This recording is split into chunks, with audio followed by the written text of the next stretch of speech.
তার দাদার সাক্ষ্য দিচ্ছে। এবং কি হয়, তার দাদার মুখের মধ্যে ঘা হয়ে যায়, মুখে গালের ভিতরে কিছু খেতে পারছো না, কিছু খাবার খেলে খুব কষ্ট হতো, ব্যথা যন্ত্রণা পেত। ও বোন বিশ্বাসের সহিত সে দাদাকে বলে, আর ও দাদা বিশ্বাস করে, আর এই পাপাজির কাছে ফোনে প্রার্থনা নেয়, নিয়তে যিশুকে এখন খুব সুন্দর আছে। হালেলুয়া।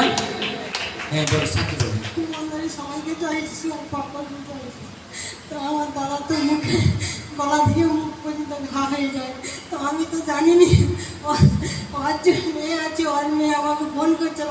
তো ওকে আমি জিজ্ঞাসা করছিলি, ও বললো যে তোমার দাদা মোর বাবার গলায় দিকে মুখ থেকে ঘা হয়ে গেছে।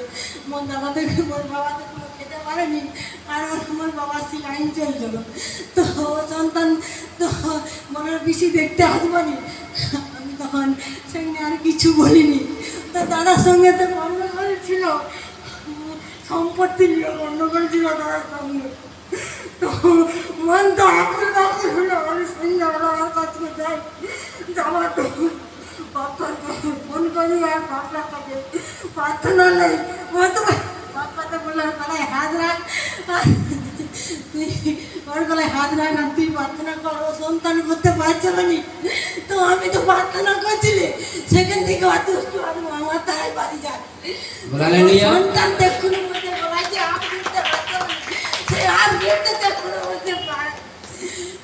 परमेश्वर